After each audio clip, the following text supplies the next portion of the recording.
Before the world ever heard the names Frank Lucas or Nicky Barnes, before heroin flooded the streets, before the Italian mafia ran New York like a private corporation, there was one man who ruled Harlem with a mix of fear, respect, intelligence, and something nobody expected from a gangster: loyalty. His enemies whispered his name in back rooms, his friends spoke it with pride, and Harlem spoke it with love.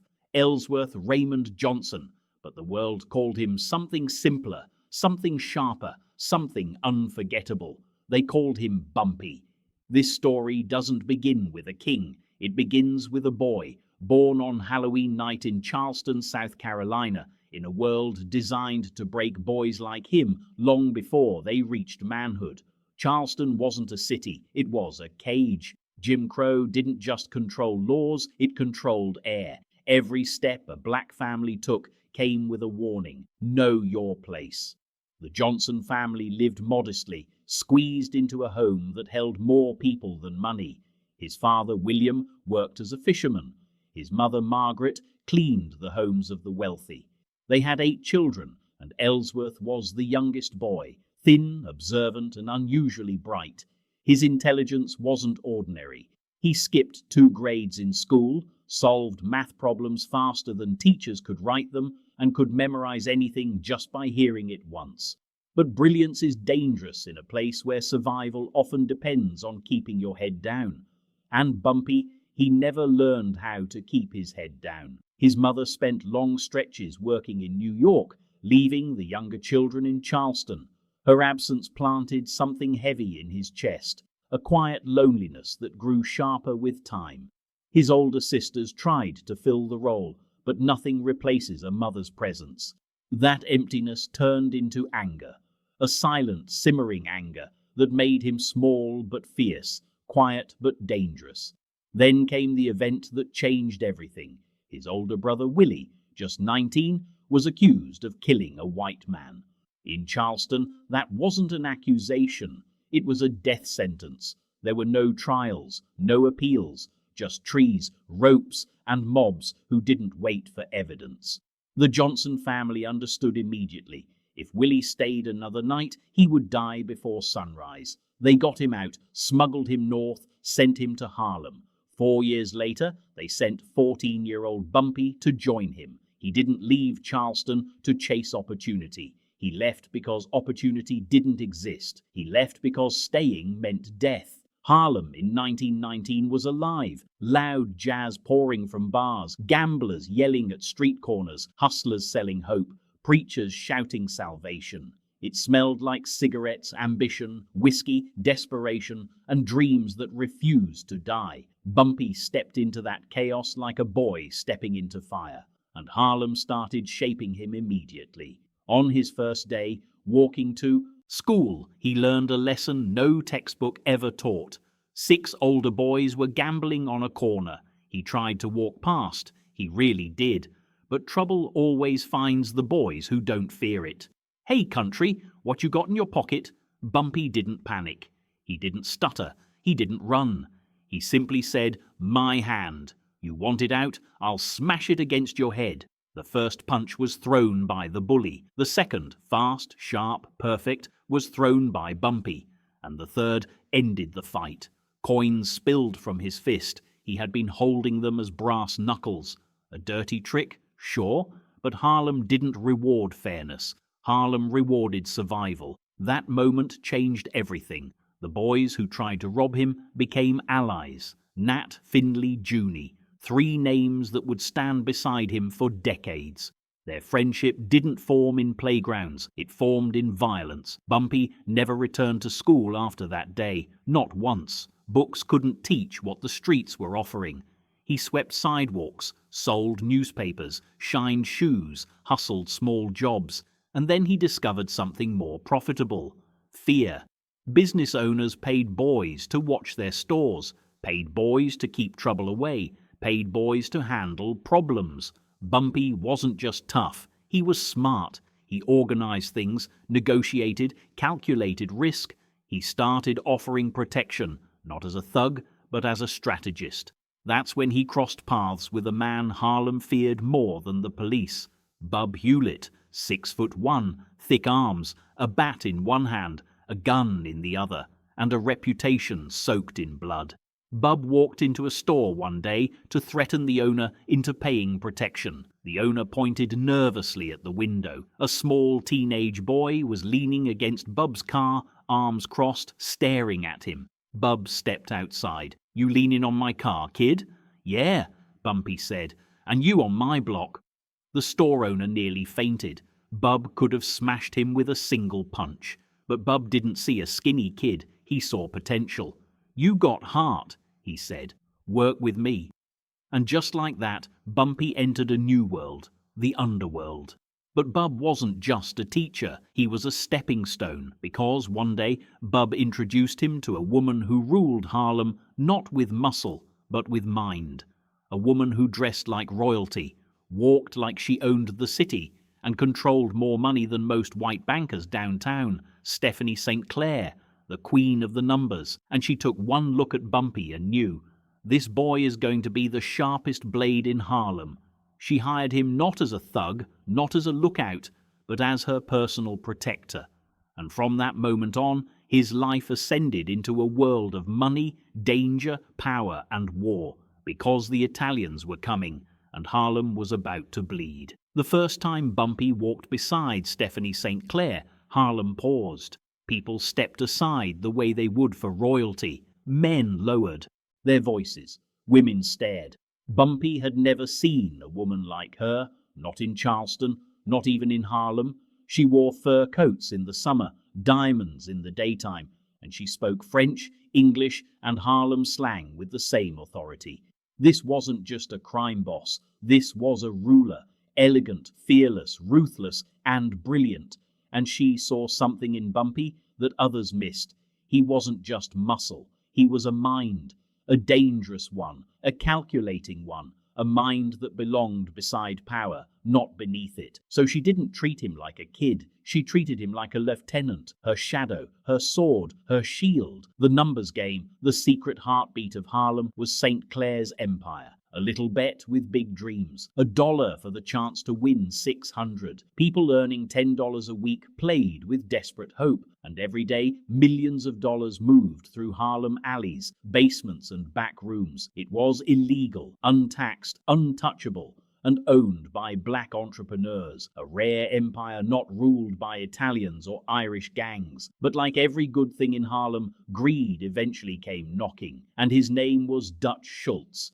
Dutch wasn't subtle, he wasn't careful. He wasn't the kind of criminal who built empires with charm. He built them with violence, crude, loud, brutal. He smuggled liquor during Prohibition, beat men for fun, humiliated women, and solved every problem with bullets. When Prohibition ended, he lost his biggest income stream. So he looked uptown, at Harlem, at the multi-million-dollar numbers racket, and he saw opportunity dripping like gold from the sky. He sent his men in suits. They spoke politely at first.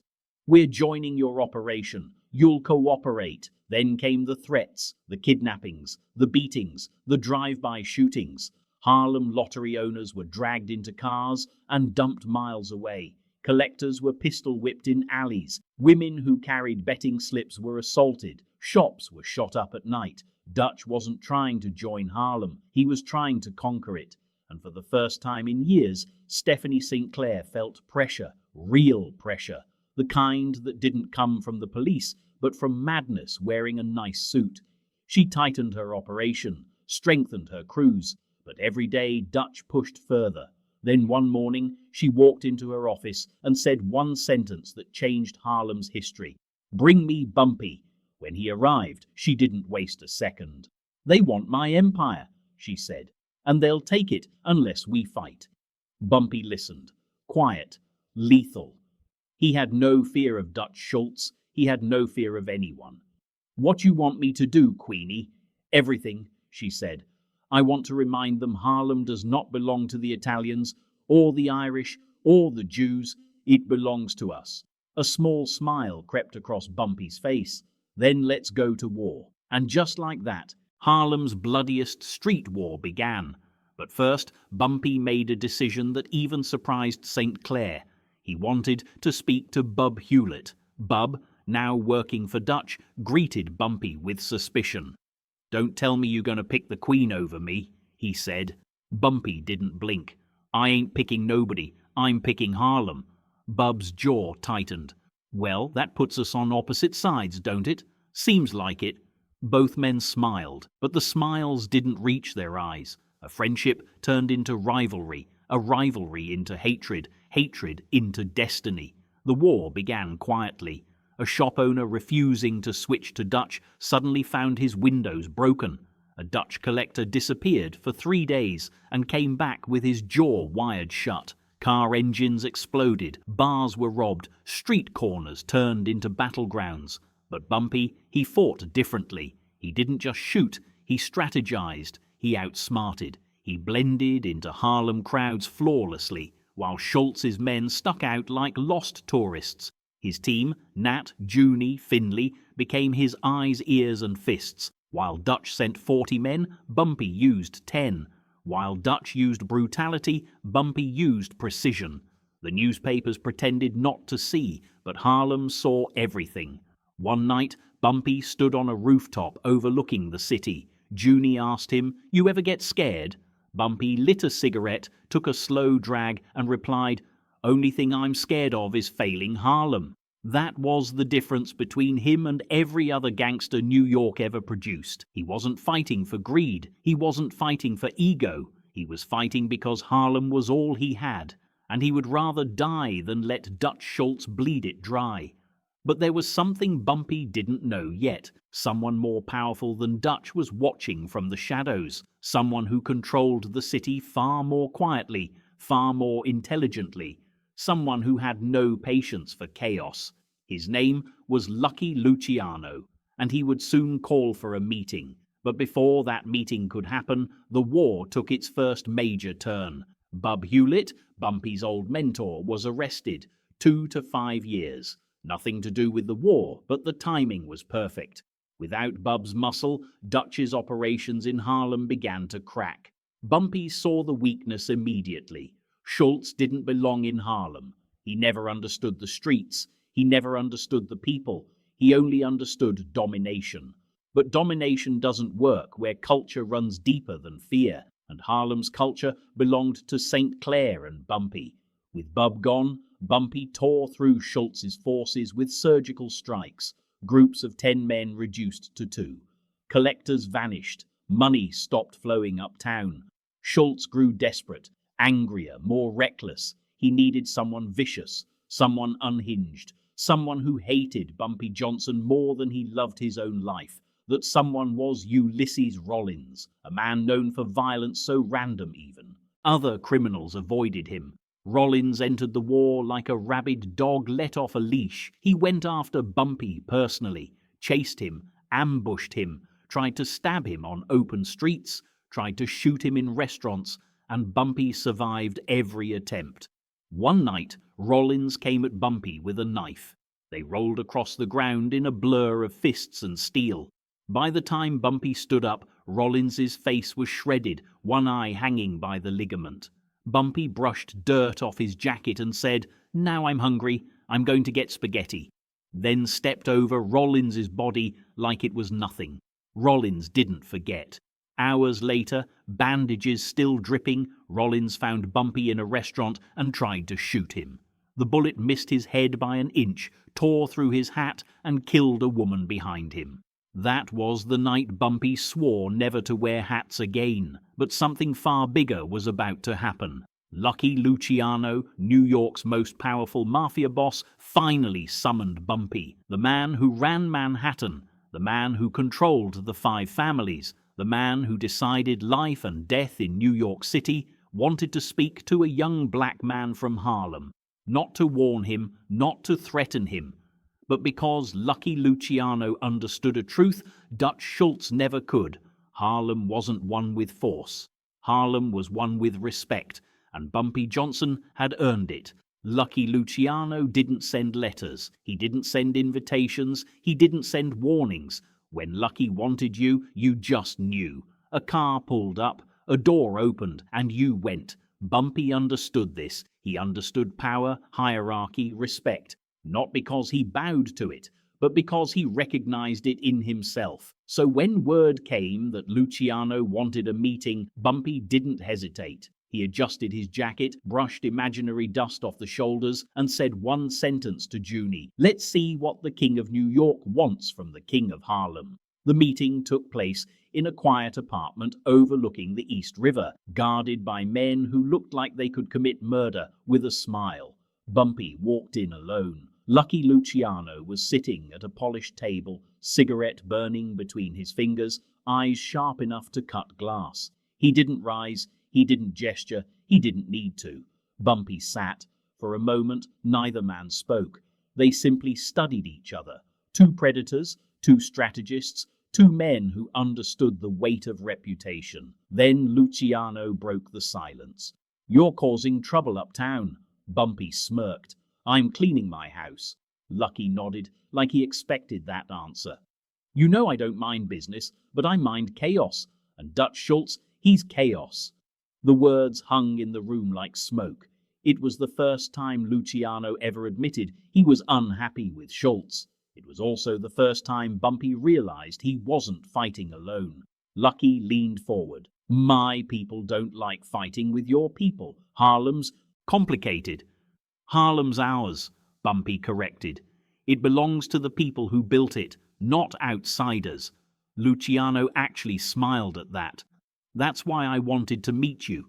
You're not stupid. You understand territory." He took a slow drag of his cigarette. "So let's talk like businessmen." The conversation stretched for hours, filled with negotiation, testing, thinly veiled threats, and occasional laughter. Bumpy didn't bow, didn't stutter, didn't shrink. Lucky Luciano wasn't used to that. Most men trembled in his presence. But Bumpy Johnson, he looked him in the eye and spoke to him like an equal. When the meeting ended, Luciano left him with a final warning. "I'm not going to get involved yet, but if I ever do, remember, my terms won't be generous." Bumpy stood up, buttoned his jacket. "Then I hope you never get involved." Lucky let out a low laugh. "You know, kid, you remind me of me."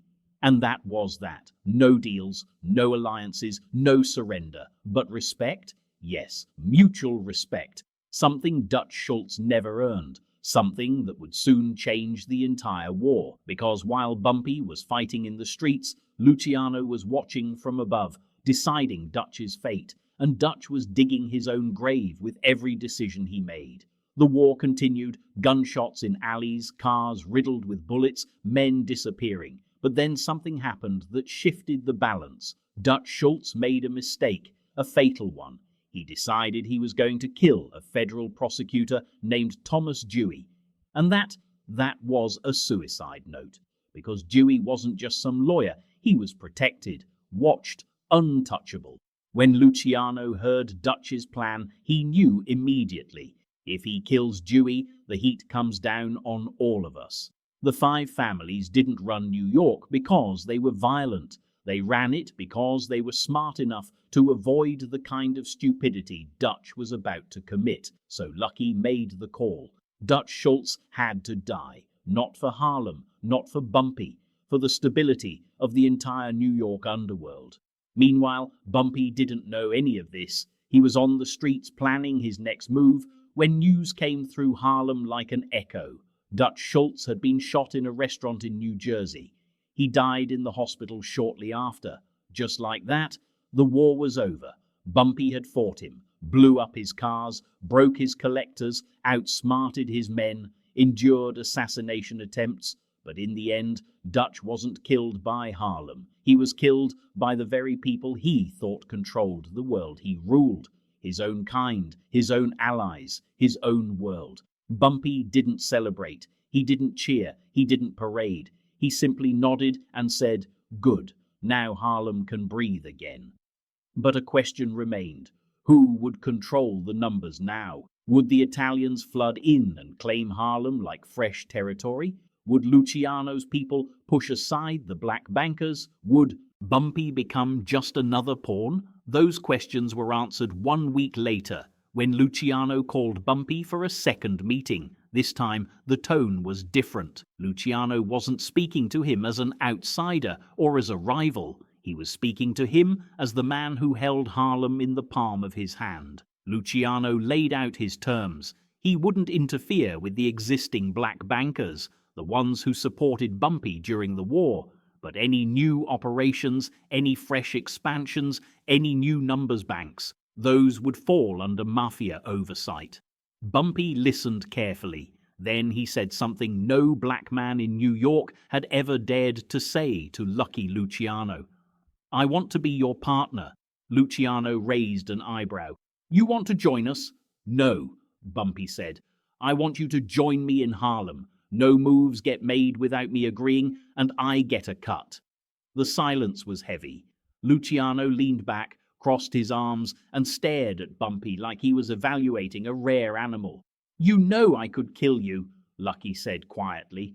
"I could take everything and leave your body in the Hudson." Bumpy didn't flinch.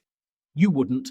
You're too good a businessman, and Harlem would burn before they bowed to you." Then Luciano did something nobody expected. He laughed. Deep, amused, impressed laughter. "You got balls, kid. You actually got balls." The negotiation became a chess match.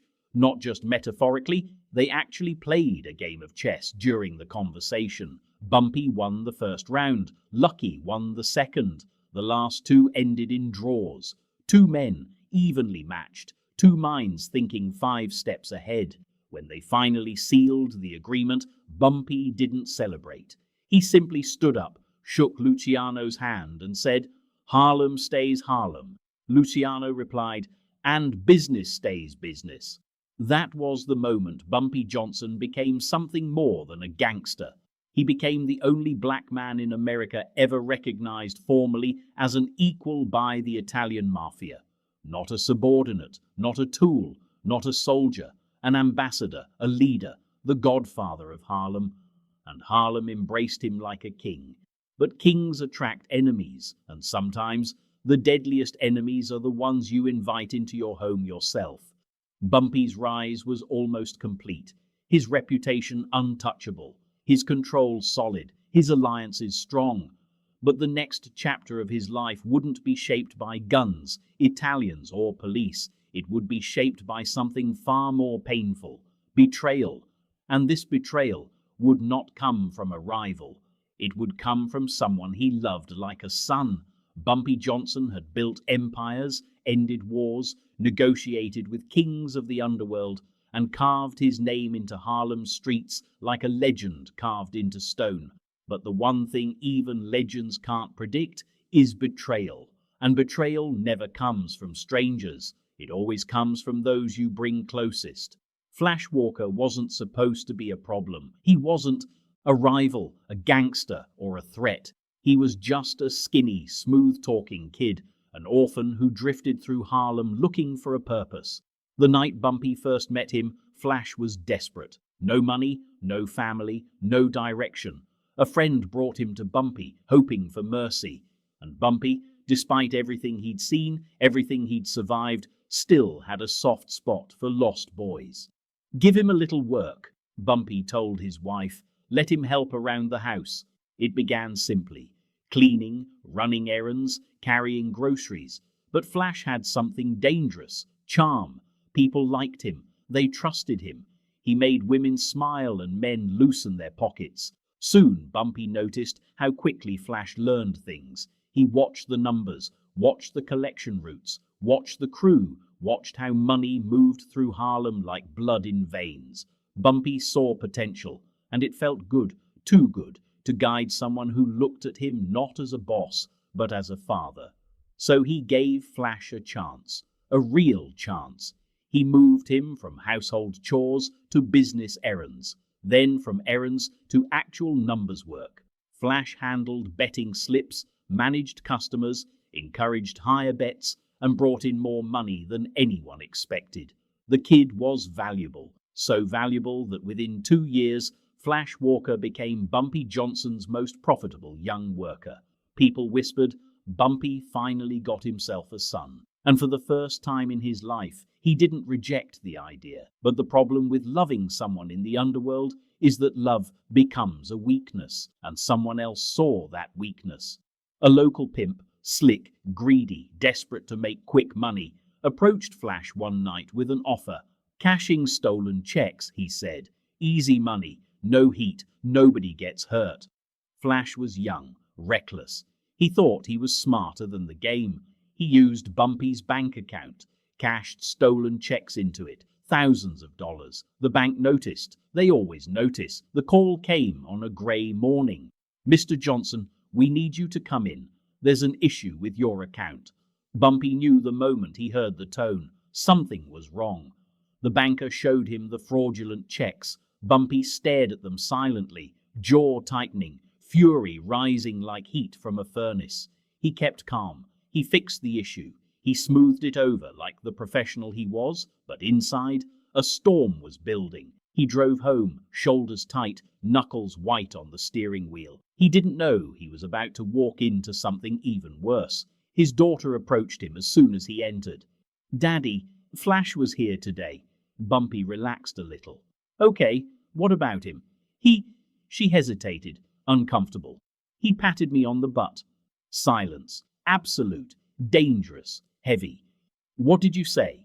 "He touched me, and he said he couldn't wait to get me alone."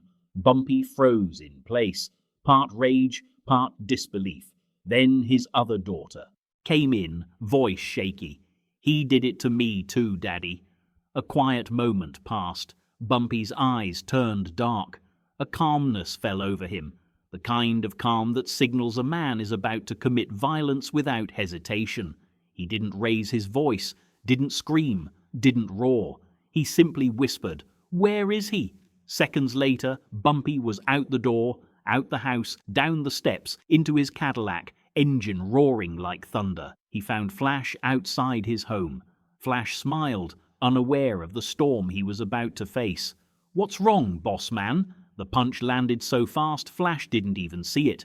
A right hook to the face. Then another. Then another. Flash fell to the ground, confused, dazed, choking on blood. Bumpy didn't stop. "You touch my daughters?" Punch. "You steal from me?" Punch. "I feed you, house you, protect you." Punch after punch after punch. People gathered. No one intervened. "You lousy, no good, dirty little snake." He kicked him one last time, stood over him, chest rising and falling, breathing fire. Then he said the words that sealed Flash Walker's fate. "Stay away from me, stay away from my family, or I'll kill you next time." Bumpy walked away. But betrayal doesn't disappear just because you break a man's face. Flash called every hour, begged to talk, begged to explain. Bumpy didn't answer, didn't want forgiveness, didn't want apologies. He wanted distance. But Nat and Junie, they saw the truth more clearly. "You should have killed him," Nat said at a card table one night. "That beating? You just made an enemy with a memory." Junie agreed. "He's gonna come after you, Bump. I see it in his eyes. That boy ain't loyal no more." Bumpy ignored them. Maybe it was guilt. Maybe it was blindness. Maybe some part of him still saw Flash as the kid he took in. But what comes from love can kill you faster than anything from hate. Because Flash wasn't licking his wounds. He was planning revenge. He approached an ex-girlfriend, a woman who despised Bumpy for a past slight. Together, they plotted something simple and deadly. Hide heroin under Bumpy's sofa cushion. Call the cops. Let them catch him dirty. A setup, a frame, a betrayal deeper than anything Bumpy had ever experienced. Word reached Bumpy before the plan could unfold. He gathered his men immediately. They all sat together in his living room. Nat, Junie, Finley, 2 more soldiers. The air felt thick, the tension heavy. "We gotta take him out," Nat said bluntly. "No discussion. He dies."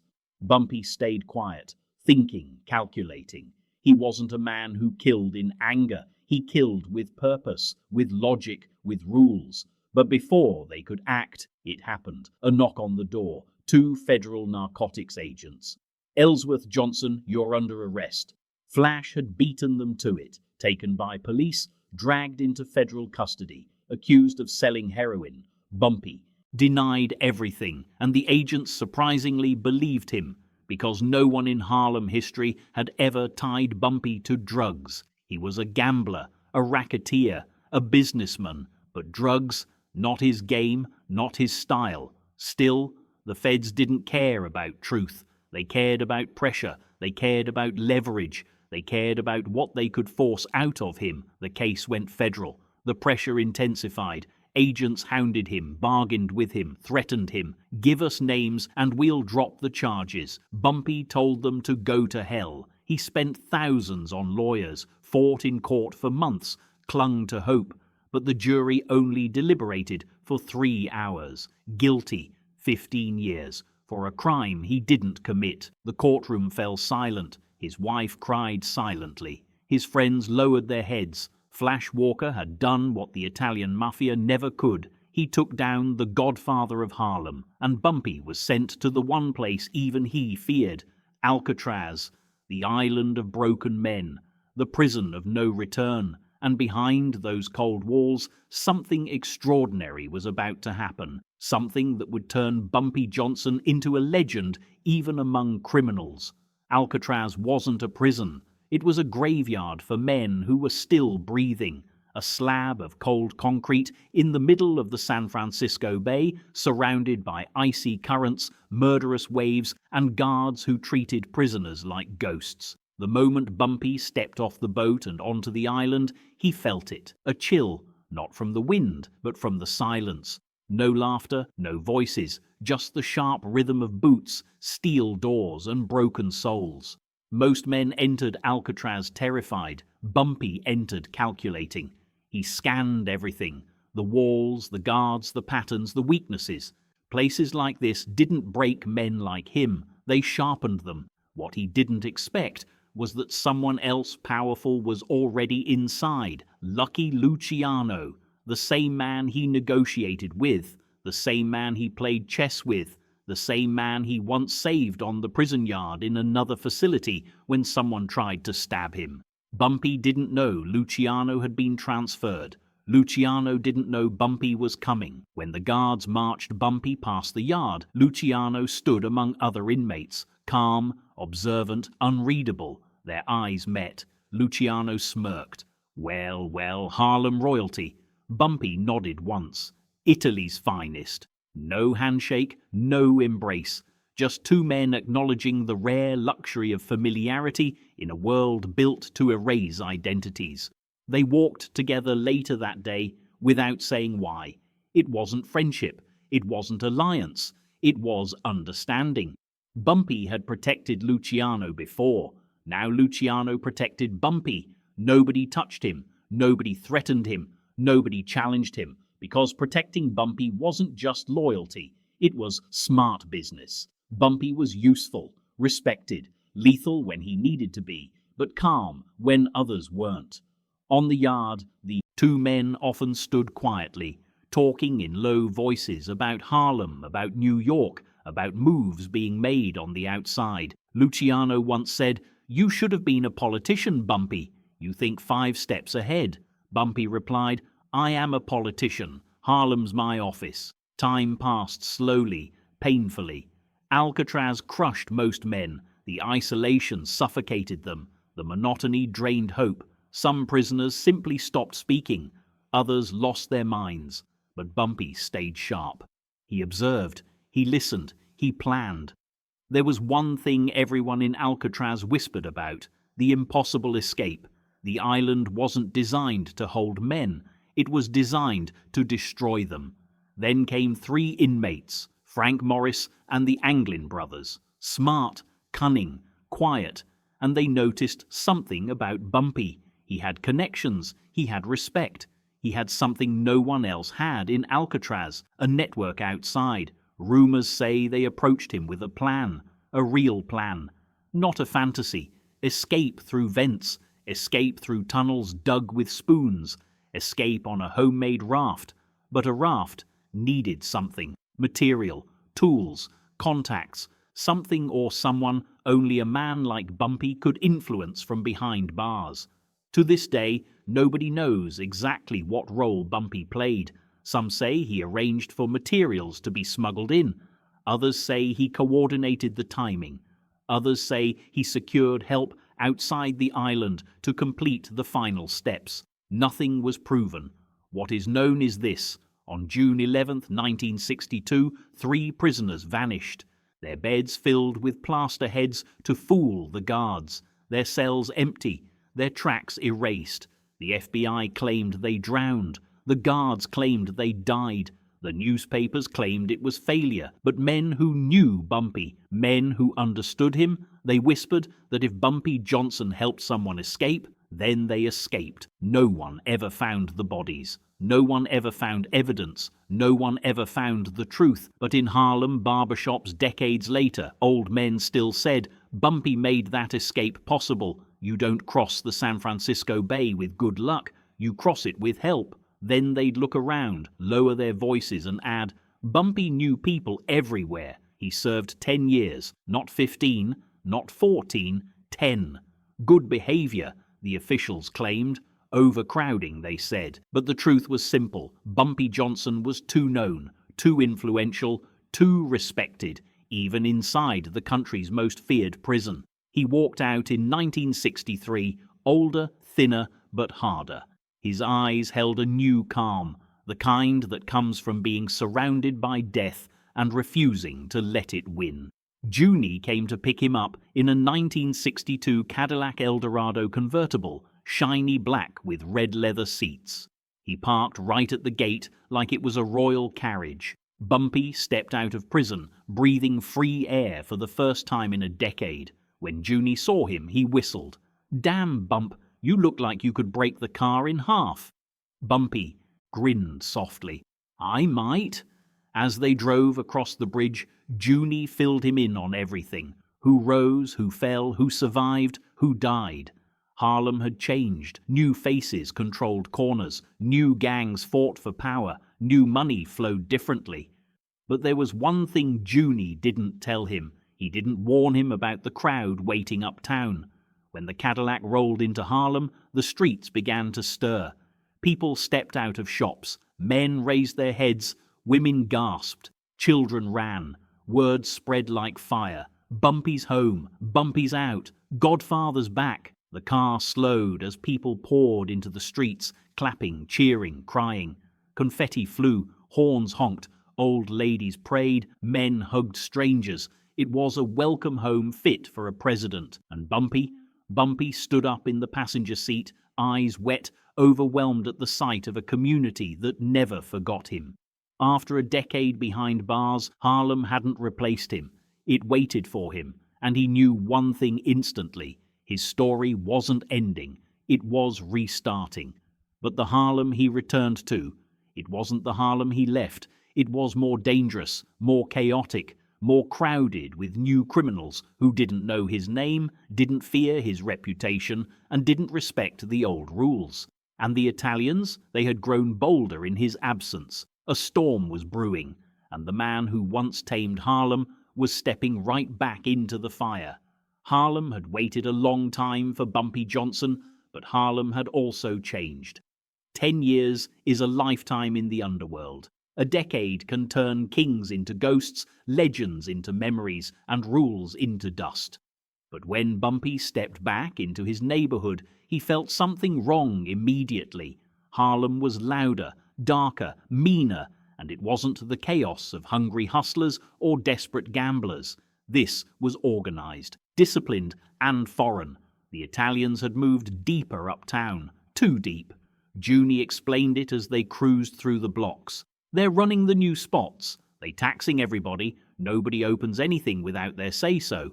Bumpy listened quietly, but his silence wasn't emptiness. It was calculation. He never accepted being ruled, not by the law, not by white men in suits, not by street thugs, and definitely not by Italian bosses who forgot the deal Luciano made years ago. But Bumpy didn't rush. He didn't storm into clubs demanding answers. He didn't roar, he observed. He walked through Harlem like a king disguising himself as a common man. People offered him drinks, shopkeepers embraced him. Old women hugged him like a son returned from war. but underneath the warmth he sensed fear. Something had Harlem in a chokehold. It didn't take long for the tension to break. At a small diner on Lenox Avenue, over eggs and coffee, Junie finally said what Bumpy already suspected. "They ain't honoring the old deal." Bumpy's jaw flexed. "Who's in charge now?" "Joe Adonis, and Fat Tony's running Harlem operations for the Italians." Bumpy's fingers tapped the table once, a habit he developed whenever preparing for confrontation. "Set up a meeting." Junie nodded immediately, because when Bumpy said those words, he meant business. The meeting happened in a sleek room on the east side, guarded by men who thought they were lions but moved like sheep. Joe Adonis sat at the head of the table, perfectly groomed, perfectly dressed, perfectly arrogant. When Bumpy walked in, the room changed. His presence had weight, older now, hardened by Alcatraz, but sharper than ever. Adonis forced a smile. "Bumpy Johnson, welcome home." Bumpy didn't shake his hand. He sat down calmly and said, "I hear you got something that belongs to me." Adonis raised an eyebrow. "And what would that be?"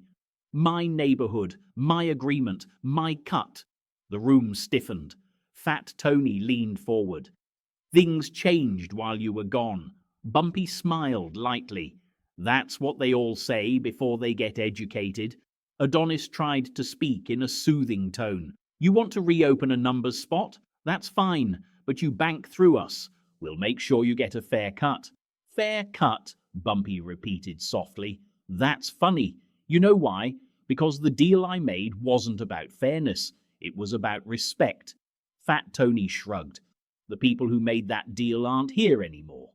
"Some are dead," Adonis added, "and some aren't in power." The message was clear. They were telling Bumpy, "Your deal died when you went to prison." Bumpy leaned forward, his eyes sharp like a blade sliding out of its sheath. "The man I made that deal with," he said quietly, "is still very much alive." Adonis stiffened. Lucky Luciano. Even exiled to Italy, Luciano's shadow still fell across New York like nightfall. "And if Lucky were here," Bumpy continued, "he'd remind you that the deal stays the deal." Adonis snapped, losing his cool for a moment. "You don't run Harlem anymore." The room froze. Bumpy didn't blink, didn't flinch, didn't raise his voice. He simply smiled, a calm, deadly smile. "I never stopped running Harlem. I just took a vacation." Junie shifted beside him, ready for violence. Fat Tony's hand moved slowly under the table, toward his gun. Bumpy didn't reach for his, didn't need to. He stood up. "This meeting is over," he said softly. Adonis barked, "You don't walk out on us." Bumpy turned slightly, eyes cold and sharp enough to cut the room in half. "I don't take orders," he said. "Not from you, not from anyone, and when you talk to Lucky next, tell him Bumpy sends his regards." The Italians expected threats. Instead, they got something worse, calm certainty. Bumpy left with his men. Once they reached the sidewalk, Junie whispered, "We going to war?" Bumpy lit a cigarette. Maybe his only sign of stress, or maybe his signal that he was thinking 3 moves ahead. "Maybe," he said, "but I never start wars, I just finish them." But even Bumpy wasn't prepared for what came next, because that meeting, it wasn't over. The Italians took Bumpy's defiance as an insult, a slap in the face, a challenge to their authority. Within days, small attacks began. A numbers runner beaten, a storefront set on fire, rumors swirling. But there was something the Italians didn't understand. Harlem wasn't the Bronx, wasn't Brooklyn, wasn't Queens. Harlem didn't belong to outsiders. Harlem belonged to its people.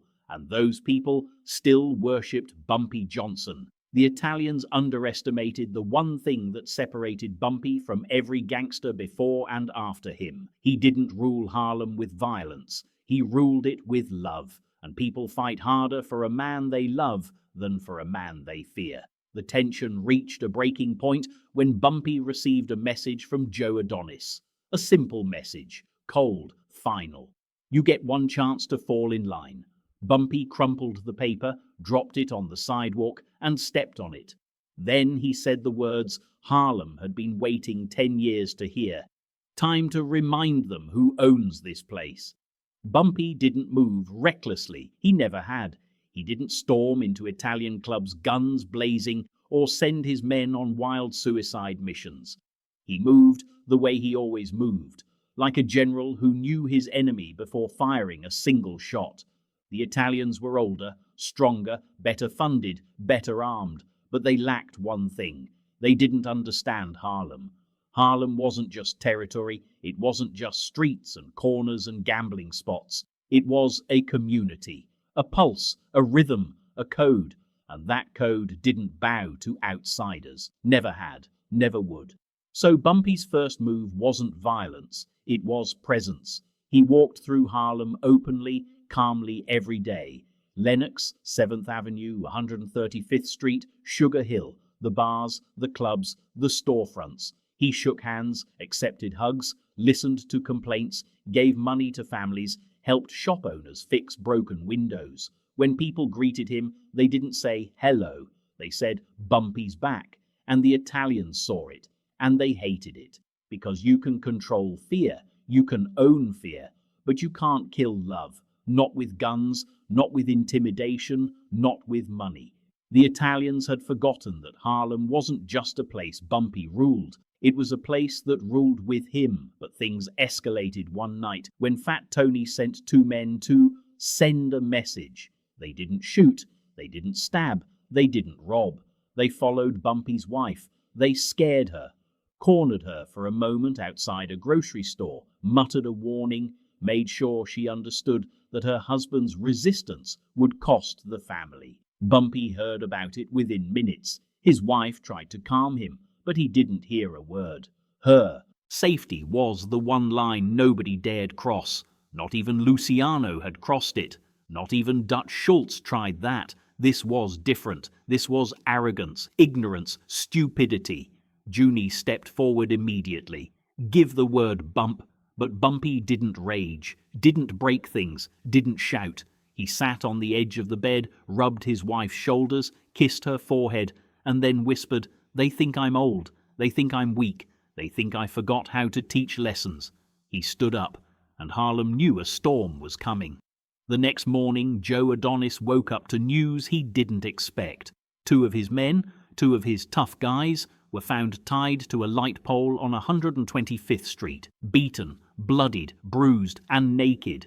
A sign hung around their necks. Harlem is not for sale. It was bold, it was loud, it was public. Bumpy never believed in subtlety when sending a message. He believed in clarity. Adonis exploded with rage. This is war. But none of the older mafia bosses wanted war with Harlem. They remembered the Dutch Schultz disaster. They remembered Luciano's warnings. They remembered the old agreement. So Adonis tried something different. He tried to embarrass Bumpy. He sent a message through intermediaries. Show respect or step aside. Bumpy replied instantly, If anyone's stepping aside, it's you. That was the breaking point. Adonis called for a meeting. Not a friendly one, not a negotiation, a showdown. They chose a restaurant outside Harlem, neutral ground, full of Italian soldiers. Junie told Bumpy not to go. Nat almost begged, Bump, they setting you up. They want you dead. But Bumpy was calm. He put on his best suit, straightened his tie, looked in the mirror and said, I don't run from men who hide behind their own shadows. He walked into that restaurant with 5 men behind him. Junie, Nat, Finley, 2 loyal soldiers. But the moment they stepped inside, everyone knew it was a trap. 20 Italian men lined the walls. Adonis sat at the head table, arms crossed, smirking. Bumpy Johnson, he said, you walk into my place like you own it. Bumpy's voice was calm. I walk anywhere I please. Adonis leaned back. You causing problems, we don't like problems. Bumpy walked forward slowly, hands in his pockets. Then fix the problem. You're the problem, Adonis snapped. And you're the disappointment, Bumpy replied. Adonis slammed his fist on the table. You think Harlem is yours? It is, Bumpy said softly. You think you're untouchable? I know I am. Adonis stood up, face red. "You must be suicidal walking in here like this." "No," Bumpy said. "I'm loyal." "That's supposed to scare me?" "No, it's supposed to scare you that lucky Luciano was loyal to me." Silence. A silence so deep even the lights felt dimmer. Every man in the room knew the truth. Luciano still had influence. His words still meant something. And Bumpy had saved his life once. Adonis hesitated. Then the door opened. A messenger rushed in, whispering something into Adonis's ear. His face changed. The message was clear. "Luciano says, honor the deal." Adonis swallowed his pride. He turned to Bumpy, breathing heavily, clenching his jaw. "The old agreement stands," he muttered. "You operate independently, with respect." Bumpy smirked. "That's how it's always been." And he left, calm, controlled, victorious. Outside, Junie whispered, "What the hell just happened?" Bumpy lit a cigarette. "Luciano saved us a war." Harlem erupted with relief. No bloodshed, no bodies hanging from poles, just victory. The Italians backed down. The old deal returned. Harlem breathed, and for a moment, just a moment, it looked like Bumpy Johnson had reclaimed everything. But men like Bumpy don't get peace, not for long, because history doesn't let kings grow old quietly. The next chapter of his life would not be ruled by alliances or wars. It would be ruled by time, by age, by the changing world, and by the one thing no gangster can outrun, their own heart.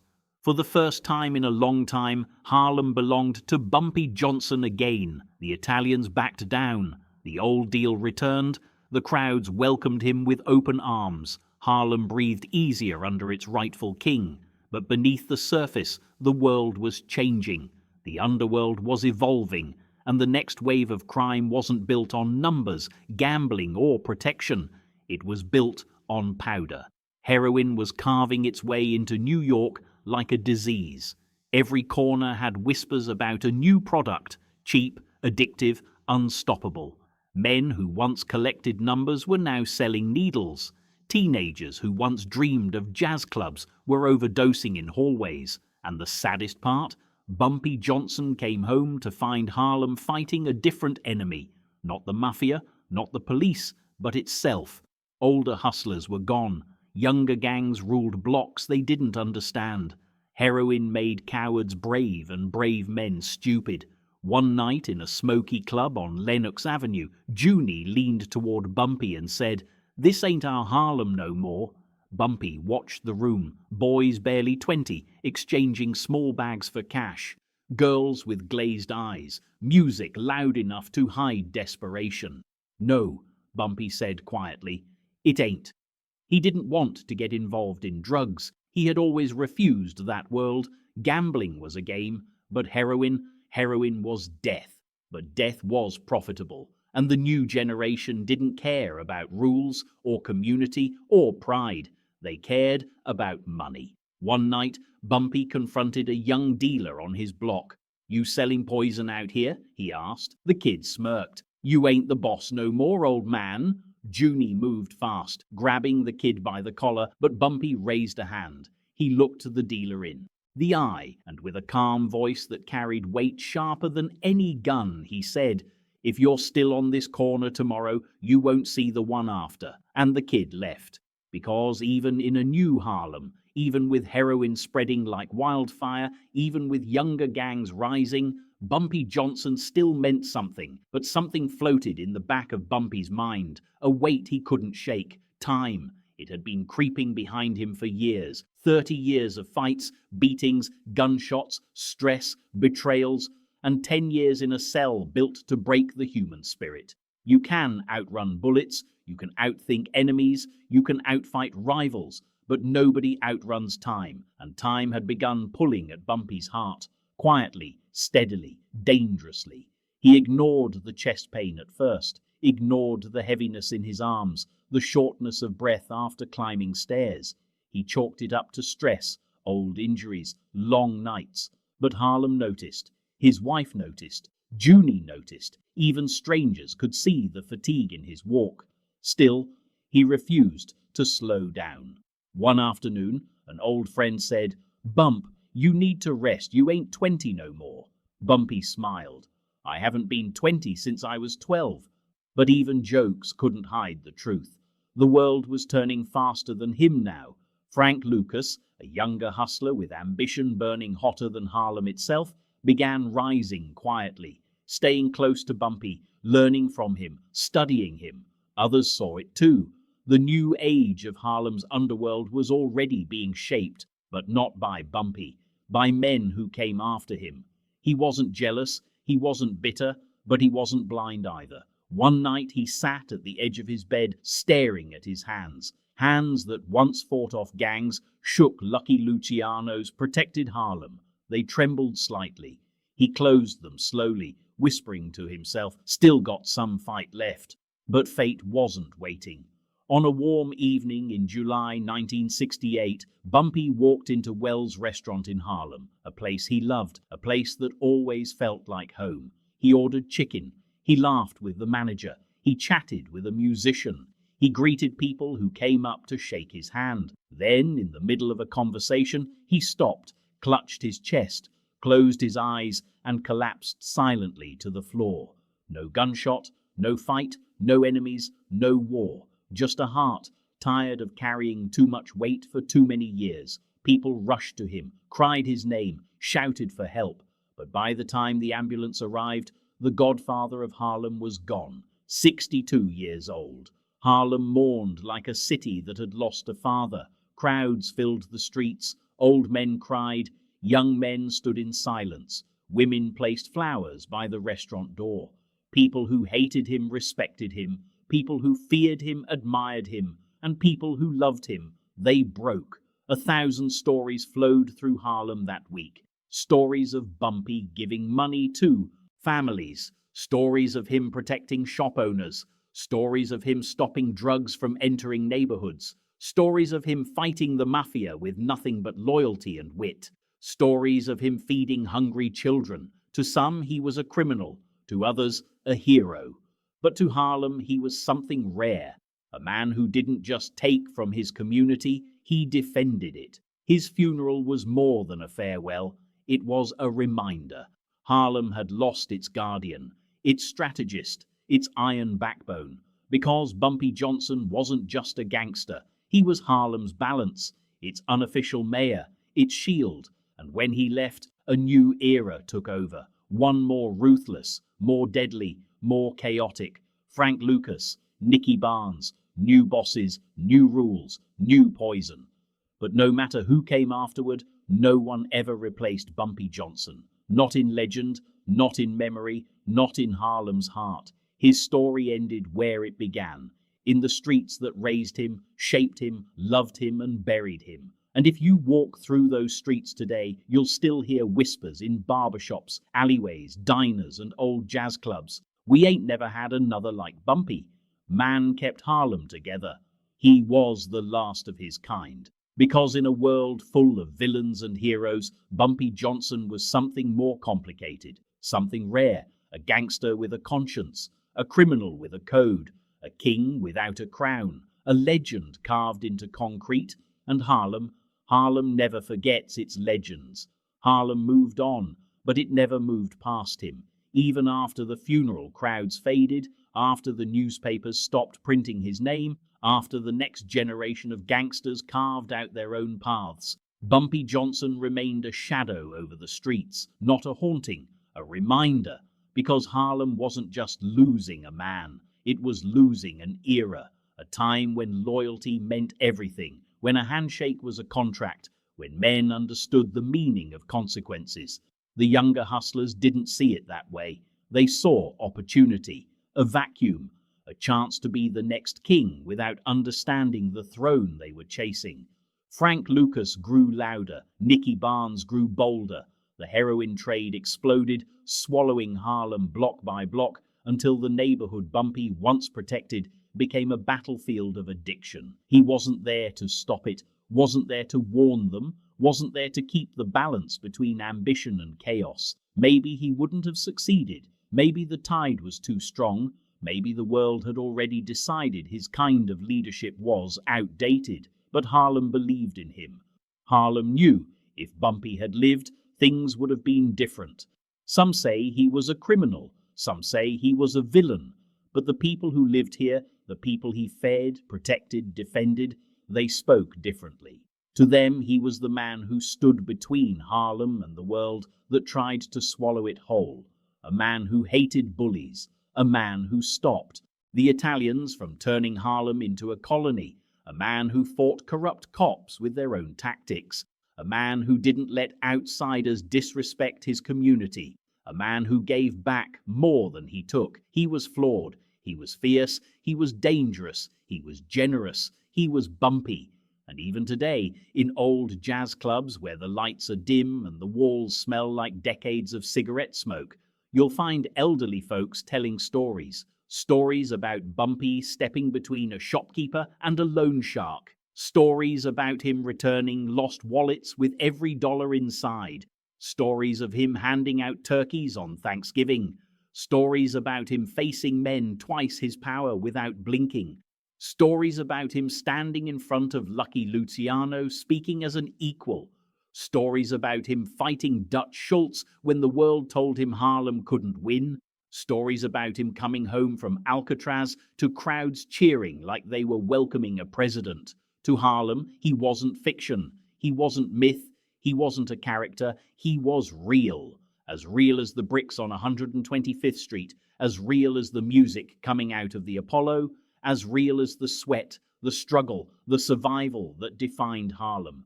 And maybe that's why his story matters, not because he was perfect, not because he made the right choices, but because he represented something Harlem rarely saw, a man who protected his people, even if he had to become a villain in the eyes of the world to do it, a man who fought so his neighborhood didn't have to bow, a man who reminded Harlem that pride could exist even in the darkest corners of the city. They say gangsters never die, they just fade into the streets they once ruled. But Bumpy didn't fade. He became part of Harlem's DNA, a whisper on the corner, a lesson passed to young hustlers, a story retold in barbershops, a ghost who still commands respect in conversations half a century later.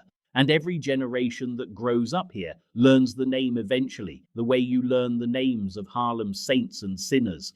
Ellsworth Raymond Johnson, Bumpy Johnson, the Godfather of Harlem, the man who bent the underworld without breaking his soul, the man who stood alone against giants, the man whose legend echoes every time someone says, Harlem takes care of its own.